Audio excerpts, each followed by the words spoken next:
FM! Ang programang ito ay hatid sa inyo ng National Nutrition Council. Nandito na ang programang kung saan ang kalusugan ay number 1, 21st at 22nd KBP Golden Dove Awardee for Best Radio Public Service Program. Radyo mo sa nutrisyon, mga usaping ukol sa pangkalahatang kalusugan.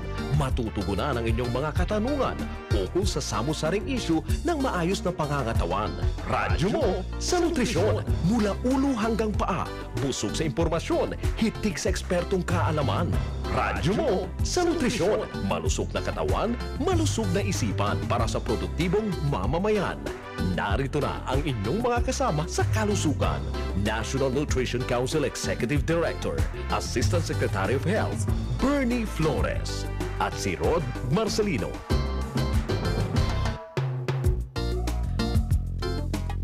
Mga kasama, ayon po sa World Health Organization, isa sa mga susi sa kaligtasan ng mga bata ang stratehiyang Infant and Young Child Feeding o IYCF.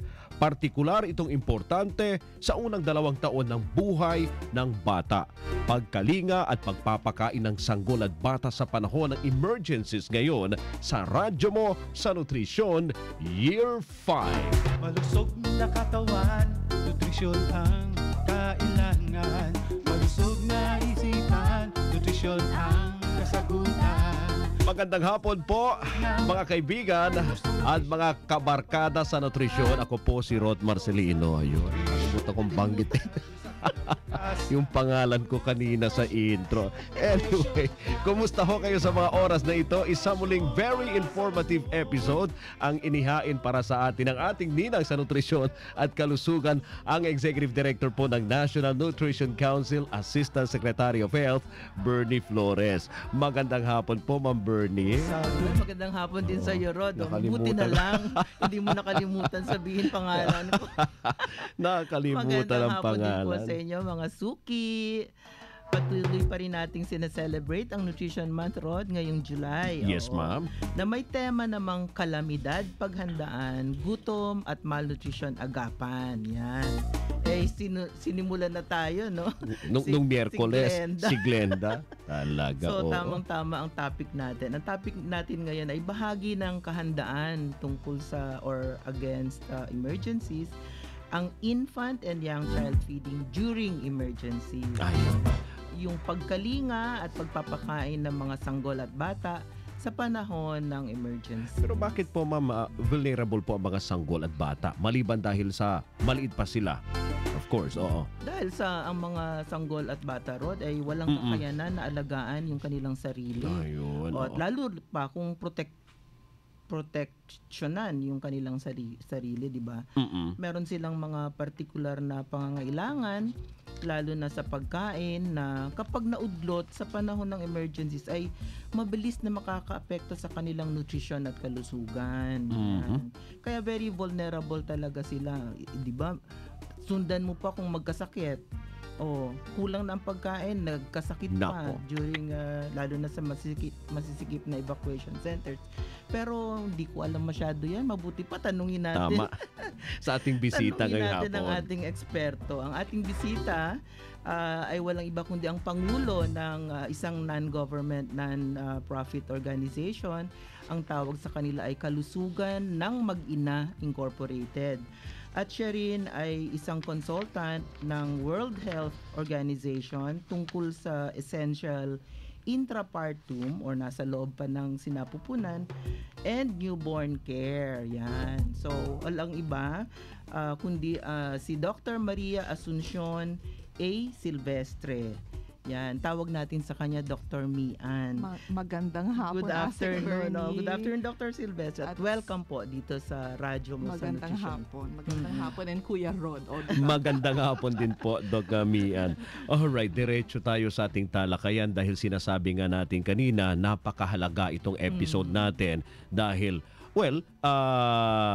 bukod sa, ito yung tema ng Nutrition Month, nung Miyerkules lang, binayo tayo ng malakas na bagyo at may mga biktima pa tayo hanggang sa ngayon nasa mga evacuation centers. Opo. So, Doc, bakit po ba mabilis, gaya ng tanong ko kanina, no, vulnerable yung mga bata at yung mga sanggol na maapektuhan po ang kalusugan nila sa tuwing may emergencies po, panahon ng emergencies? Okay. Mahalaga yung sinabi ni Asik Bernie, no? Opo. Na sila ay vulnerable, sila ay umaasa, hindi nila kaya mag-alaga ng kanilang sarili. So umaasa sila sa kanilang ina, sa nanay nila, at sa ibang mga miyembro ng pamilya para sa sariling pagkain man lang, sa aruga, sa proteksyon, no?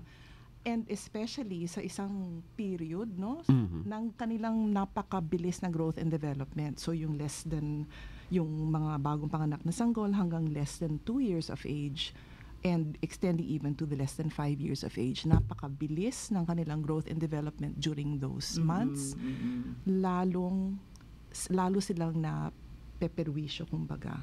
Kasi nandun sa crucial na times na yon, pag kinulang sila ng pagkain at aruga, no? So biktima talaga sila na napaka-vulnerable. So kanina rin, Doc, nasabi rin na meron ng special, nabanggit ni Rod sa kanyang intro, yung infant and young child feeding. So ano po itong infant and young child feeding? Okay. So ang infant and young child feeding ay kumbaga ho ay global rekomendasyon kung paano dapat pakainin and i-nurture ang mga young infants and children, no? May dalawang importanteng When you say, recommendations. Doc, excuse me, when you say global, anong ibig sabihin nun? Na ito ay gabay sa lahat ng populasyon ng ating mundo, maging mayaman o maging mahirap na bayan. Dapat po itong mga medical and public health principles ng feeding ay sinusunod. Ito po sinusulong nino ng United Nations agencies like UNICEF and the World so, Health hindi lang Organization. sa atin yan. Hindi lang po siya sa atin. So, napaka-importante pala. Opo. Maintindihan yun ng ating mga tagapakinig na Opo. hindi rin lang tayo sumusunod basta-basta, kundi merong panuntunan at merong United Nations pa na sanction. Ano? Opo. So, parang based on yung mga global evidence at mga resulta ng mga global nutrition programs, may dalawang pinaka core principles na ito na ang proper na feeding ng mga sanggol at mga bata ay should start with exclusive breastfeeding up to yun ang number one up to 6 completed months. So from birth you start exclusive breastfeeding up to 6 completed months. So pagtuntong niya ng 7-month birthday, and that is followed by appropriate complementary feeding while breastfeeding continues up to 2 years or even beyond kung pumapayag ang bata at ang kanyang ina, no? So yung palang pinag-aano natin, Rod, sa marami na nating mga episodes, yung pala ay meron din talaga ng pamantayan. May batayan. May batayan. And it is global. It's a global. So, ano po yung nakapaloob dun sa IYCF during emergencies naman? Opo. So, even kahit sa normal na mga kondisyon, yung optimal feeding ng ating mga sanggol at bata nagsa-start sa breastfeeding initiation, sa exclusive breastfeeding up to 6 months, then complementary feeding started at the 7th month birthday, while breastfeeding continues, and then up to 2 years or beyond. Ngayon, sa emergencies, contrary dun sa mga paniniwala na dapat sa emergency exempted na mga yan, na dapat hindi na exclusive, actually, mas dapat paitingin. Mas kailangan pa kasi ituloy ang breastfeeding. Opo, kasi yung mga kondisyon natin, kahit mayaman o mahirap, mas mahirap ang pang-araw-araw na gawain. Maging mayaman o mahirap yung pamilya. And dapat, kung ano yung recommendations na iyon, mas kailangan sundin dun sa mga evacuation centers. Hindi mahirap i-imagine yung lack of resources doon. Walang clean water, walang resources para linisin yung mga bote-boteng yan, yung mga singit-singit na mga feeding bottles. Ang mga nanay, pinapipila pa sa mga donation ng mga kung ano-ano mga goods, napapagod sila, bukod dun sa stress at pagod at gutom na inaabot nila. So, mas lalong dapat suportahan yung mga nanay na may kayang protektahan yung buhay ng kanilang mga sanggol. So, paano po pinoprotektahan yun, Doc? Okay. Pagka ano? So, yung mga alituntunin, kumbaga, dun sa mga evacuation center, number 1, dapat alam natin yung ages, yung mga edad ng mga batang nandoon, at kung sino yung mga women, ay yung mga nanay na merong mga batang ganito yung mga edad, ay i-assemble sila, protektahan sila sa tinatawag na isang mother-baby friendly space. Kung saan makaka-rest sila, may konting privacy, Tahimik. mas tahimik, mas may priority sila dun sa mga konting resources na dinodonate para ma-build ang confidence nila na kahit pa sila stressed, kahit medyo gutom, kaya Pwede nilang pa rin. i-rebuild yung gatas na pinoproduce nila bago pa magsakuna. And in those mother-baby friendly spaces, hindi na dapat ang mga nanay na yon magpipila pa or etc. Kasi it has been shown dun sa ibang mga bayan tulad ng mga tsunami stricken o kaya earthquake stricken sa Indonesia at sa India, na kapag nag-introduce ka ng mga formula donations dun sa mga lugar na yon, i-question ngayon ng nanay, mukhang maganda yan, pinipilahan yan. Siguro, hindi ko kaya. Hindi magpasuso. O pangit ang kalidad ng aking gatas, etc. etc. Ngayon, it has been documented na kapag oras na nagkaroon ng ganong mga pila-pila para sa formula donations, na undermine, na babawasan ang kumpiyansa ng nanay na magpasuso sa kanyang mga anak, and then, nag-iiba na ho yung exclusive breastfeeding. Mag-umpisa na sila mag-mix, and we know na kapag oras na nag-mix sila o kaya nag-exclusive formula, dala din noon ang panganib ng pagtatae, pulmonya, and of course death. No? Pagkamatay. Dahil wala nga ng malinis na yung mga kailangan sa pagtimpla ng mga gatas or milk formula, wala doon sa situations ng emergency. Hirap na hirap po tayo dyan. Opo. Naku, napaka... So, may mga experience ba tayo, Doc, dito sa atin na nangyari na ganon? Yes. Na sa inyong advocacy at saka sa inyong NGO, meron ba tayo ng mga na noon, na-meet na ganong situation na may nagbo-donate tapos na-undermine din yung kakayahan ng mga nanay na magpasuso? Opo. So, yung isang experience po namin sa Villamor Air Base, isa kong ito lang. Opo. Yolanda. Excuse me, post Yolanda. So, transit area ho siya kung saan naglalanding yung mga military planes, fina-fly out ho yung mga evacuees galing Tacloban, galing Giwan, galing etc. Kunyari, halimbawa po, may isang nanay na dumating pagkalapag at pagbaba niya sa eroplano, ang inabot sa kanya isang formula bottle na may lamang powder. Okay? Powder pa lang. Wala pa na. Timplado na. Hindi pa po timplado. Powder. May laman na powder. May laman na linagay yung powder ho ng mga volunteers doon sa mga used clothes area, etc. Ang sabi ng nanay sa amin po, nung nag-assess kami ng feeding practices ng mga nanay, exclusive breastfeeding siya mula pinanganak yung bata sa EVRMC sa Tacloban. Pero nung inabutan siya nung boting yon, sabi niya, siguro pangit yung gatas ko at nilalagay ko sa panganib yung baby ko dahil baka kulang sa sustansya, etc. Pero so, talagang niya yung sarili niya. Pinagdudahan po niya ang sarili niya dahil inabutan siya randomly ng ganon without any interview. Mrs. paano mo ba pinapakain ng nanay ang anak mo, etc. So another mother naman, ang kwento niya, exclusively breastfeeding siya until after Yolanda. Ang tanong namin sa kanya, bakit naman after Yolanda biglang hindi na? Sabi niya, nung nakita daw niya yung mga looted na lata ng gatas doon sa sidewalk, doon sa Tacloban, biglang sabi niya, naku, dapat siguro manigurado ako. So binili niya yung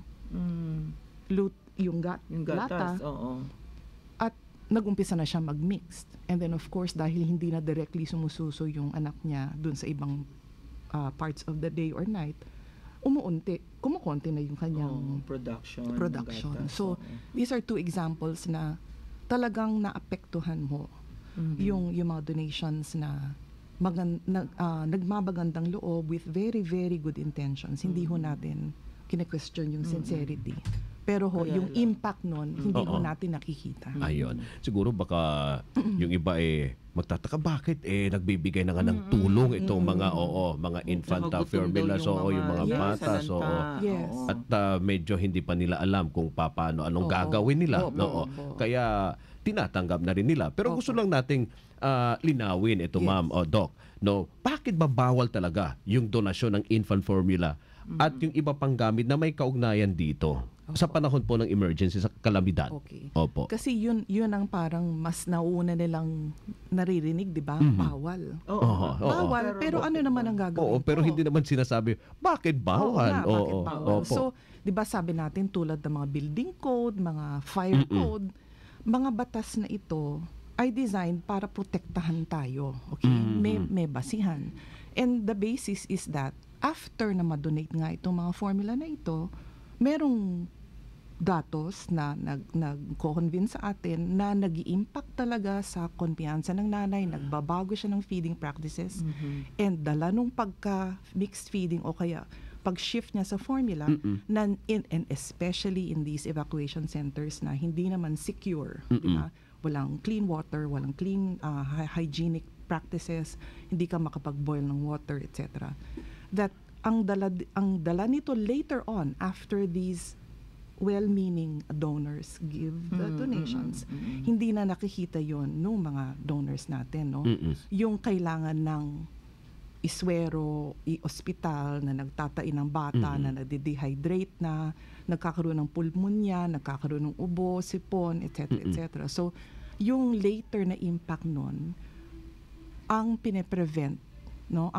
Kaya tayo may mga milk code in place, especially during emergencies, is to protect these vulnerable. Para hindi magkasakit yung mga bata. Sa nanay naman, para hindi ma-undermine. Para hindi mawala yung kumpiyansa niya na kaya niyang magpasuso. Yes. Kasi ang pagsususo talaga life-saving yan. At yung pinaka-worst na resulta rito, tumataas yung kasualidad sa mga bata. Yes. Yes. Okay.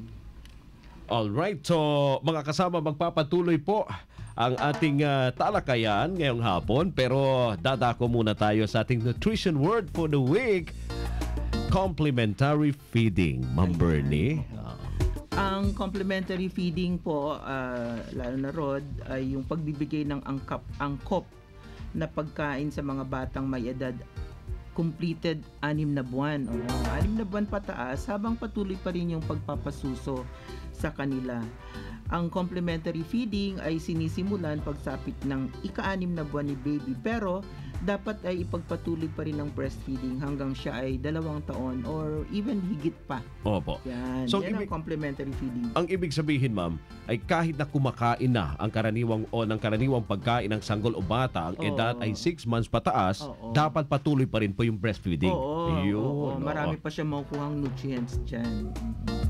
Well said, Ninang Bernie. Samantala mga kasama, dumako muna tayo sa ating text question of the day. 100 pesos po ang halaga ng cellphone load. Yun, na inyo pang mapapanalunan, kaya text na. Okay, ang ating text question of the day, magbigay ng 2 dahilan kung bakit hindi safe ang infant formula para kay baby sa panahon ng emergency. Yung mga nanay na nakikinig ngayon, sigurado alam nyo po yan. I-text po inyong sagot sa ganitong format: full name, space, address, space, syempre ang sagot, at isend po yan sa 0908-579-6898.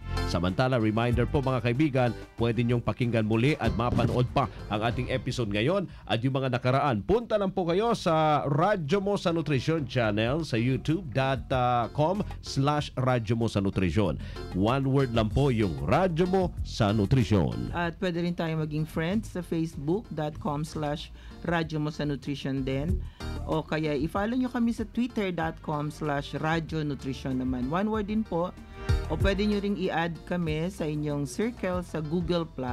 Ayun. At kung kayo ho ay may mga katanungan ngayong hapon tungkol po sa ating topic, text lang po kayo sa 0921-431-1044 for smart users. At para naman sa Globe, 0927-650-6795. At sa Sun subscribers, 0942-570-0106. Pwede rin po kayong tumawag sa 882-2374. Mga kasama at mga kanutrisyon, magbabalik po ang radyo mo sa nutrisyon. Radyo mo sa nutrisyon. Nanay, gusto mo bang malusog at hindi malnourished ang iyong anak? Maaari mo siyang pasusuhin mula pagkasilang at pakainin siya simula 6 na buwan at syempre tuloy-tuloy pa rin ang pagpapasuso mo kahit hanggang 2 taon o higit pa. Gutom at malnutrisyon, sama-sama nating wakasan. Isang masustansyang mensahe mula sa National Nutrition Council ng Department of Health. Huwag magutom sa panahon ng bagyo o sakuna. Mag-imbak ng pagkain at malinis na tubig. Maging handa para iwas trahedya. Gutom at malnutrisyon, sama-sama nating wakasan. Isang masustansyang mensahe mula sa National Nutrition Council ng Department of Health. Radyo mo sa nutrisyon. Back mga kaibigan, at ang ating topic ngayong hapon ay pagkalinga at pagpapakain sa mga sanggol at bata sa panahon ng emergencies. At ang ating guest resource person ay si Dr. Maria Asuncion A. Silvestre, Pangulo po ng Kalusugan ng Mag-ina Incorporated at consultant ng World Health Organization pati na rin ng Department of Health sa Essential Intrapartum and Newborn Care. Yan, Dr. Mian, kwento mo naman muna sa ating mga tagapakinig, ano ba yung kalusugan ng Mag-ina Incorporated? Oo. Asik Bernie, salamat. Kami po ay isang NGO o kumbaga isang civil society organization na nagbibigay ng technical support sa Department of Health o kaya with support din po from the World Health Organization, UNICEF and other partners. At ang tinataguyod po namin mga programa tulad ng Unang Yakap.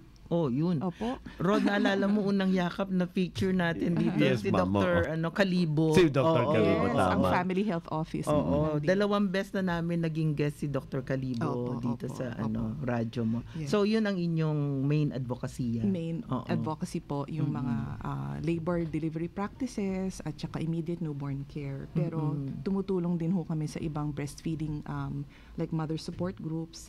Sa mga pagkakataon na may sakuna, nakarating ho kaming tulad ng Villamor Air Base, sa Busuanga, Post Yolanda, sa Compostela Valley, Post Pablo, Sendong, sa Cagayan de Oro.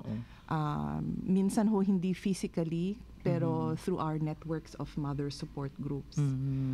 Yun ho yung aming Okay, so kayo naman yung nangangalaga sa mga nanay na gusto pa or hindi nakakapagpasuso, nakakapagpatuloy ng pagpapasuso during emergencies. Opo, one of our currently ho may proyekto ho kami with UNICEF dun sa regions 6, 7 and 8, 40 municipalities na talaga pong tinamaan ng gusto ng Yolanda, no? Opo, sa Bohol din po tumulong din ho kami. Okay. So ano bang sa inyong karanasan, Doc, anong mga nagiging problema sa implementation nitong tinataguyod nating infant and young child feeding during emergency sa mga lugar na sinalanta, given your experiences na dito sa sunod-sunod nating emergencies? So yung ating nabanggit na napakahirap po ng situation, no, yung mga senaryo na hinaharap natin, lalo na sunod-sunod na nangyayari. May earthquake, may conflict, may bagyo, here lahat ng napakalawak, no. And in many places na overwhelmed po, na talagang masyado hong severe ang damage. Sa relief work ho kasi, pag na-evacuate na ho sila, kailangan ho talaga yung nabanggit natin na mother-baby friendly space. Get them together. These mothers will help each other. Di ba po? Ngayon, ang nagiging hirap sa implementasyon is bunga din po ng good intention sa mga ating mga donors na ang naririnig lang nila yung bawal, pero hindi ho nila alam yung kung bawal, ano dapat ang aming actions, no? Ano yung alternative na pwede natin itulong. So that's where kagaya ho ng aming kalusugan na mag-ina, tumutulong ho kami para sa paggawa ng guidelines doon sa IYCFE, sa nutrition cluster po na pinangungunahan ng National Nutrition Council. We have come up with guidelines to assist health workers para malaman ho nila yung konkretong mga dapat action kapag ikaw ay nandun sa evacuation center, kung anong gagawin mo pag may dumarating na mga formula donations, kung ano yung kailangan mong i-offer na serbisyo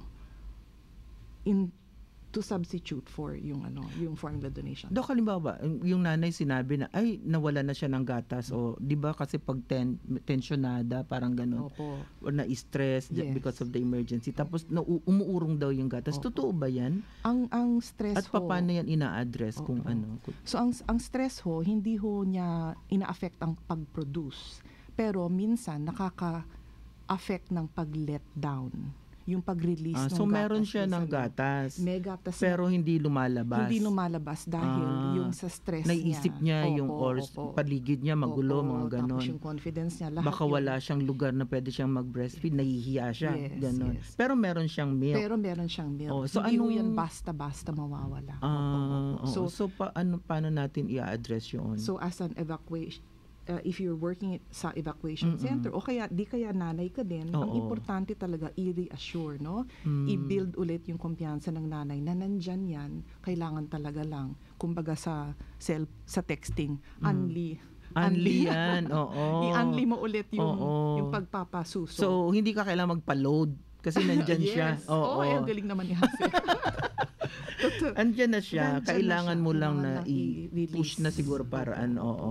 I-let go yung mga misconception na ang stress, ang gutom, mahirap ba, Doc, ang puyat. sa ganung sitwasyon, mahirap ba mag-convince dun sa nanay na you let go, mga ganun? Paano ba ginagawa yun? Kailangan talaga merong medyo May intensive. skill din ba dapat Meron yung din counsel po. o yung magkukumbinsi sa kanya dun sa worker, sa nutrition worker or health worker? Meron din hong skills, pero we have found that mother-to-mother support is also Mas very, magaling very din. useful kasi may karamay at may kumpiyansa nang gagaling Peer. sa Peer kasi yes.